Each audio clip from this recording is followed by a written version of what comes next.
হাসিনা পলায় গেছে, এরা তো আগে সেই কাজ করে যাচ্ছে।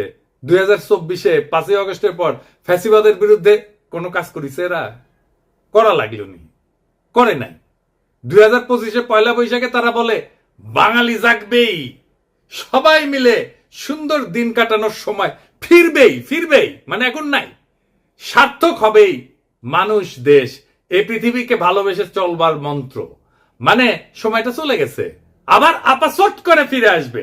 এখন সবাই মিলে সুন্দর করে দিন কাটাইতেছি না, এই কান্নাকাটি ওদের থাকবে। এই গান তো করতে আসে নাই, রাজনীতি করতে আসছে। মাইক খাবে না? আমাদের হাদিও একটা কালচারাল ফ্রন্ট করেছিল, ইনকিলাব মঞ্চ, ওরা তো মাইরাই ফেললো আওয়ামী লীগের লোক। তার পাল্টা তো আপনাদের ভাঙচুর হইতেই পারে, মাইনা নেন।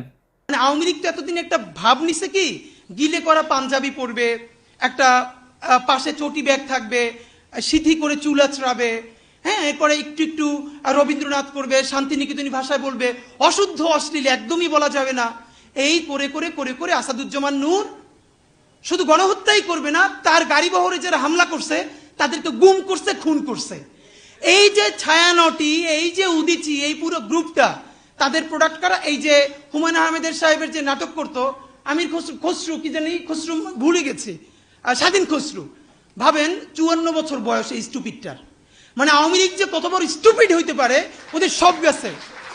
মানে ওরা এই দুনিয়ার সমস্ত নারী অধিকারের তো টেন্ডার নিয়ে আসছে, নারী অধিকার নিয়ে কথা বলবে, ওরা সংস্কৃতি কর্মী।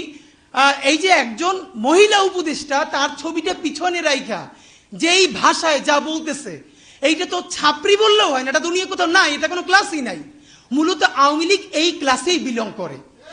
তো আওয়ামী লীগ যে এই ক্লাসে বিলং করে, এইটা যাতে ধরা না পড়ে, এই জন্য তারা এইরকম গিলে করা পাঞ্জাবি, অনেক বুদ্ধিজীবী তাত্ত্বিক, এই যে তাদেরকে দিয়ে দিয়ে দিয়ে দিয়ে প্রচুর ভেগ কথাবার্তা বলাইতো। আপনি অর্ধেক বুঝবেন না, আলো আধারি ভাষা, চর্যাপদের মতো, মানে বিরাট একটা তাত্ত্বিক ব্যাপার।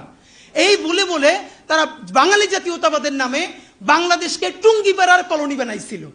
আমাদেরকে এখন যেটা করতে হবে, সেই কলকাতা এবং টুঙ্গিপাড়ার কলোনিয়ালিজম ভেঙে ঢাকার বাংলাদেশ গড়ে তুলতে হবে। আর বাংলা মানে আর এখন আর কলকাতা না, বাংলা মানেই বাংলাদেশ। এই স্বাধীন পরিচয়ের জন্য আমাদের দীর্ঘ প্রস্তুতি নিতে হবে, মনস্তাত্ত্বিক লড়াই, সাংস্কৃতিক লড়াইয়ের জন্য। আমি আশা করছি যে আপনারা সবাই যে যার পরিসরে, জুলাই শুধু বাঁচিয়ে রাখলে হবে না, জুলাইকে মাথা উঁচু করে বাঁচিয়ে রাখতে হবে, তাহলেই বাংলাদেশের স্বাধীনতা, সার্বভৌমত্ব বাঁচবে, বাংলাদেশ বাঁচবে। তাহাদিরা আসলে মারছে কে?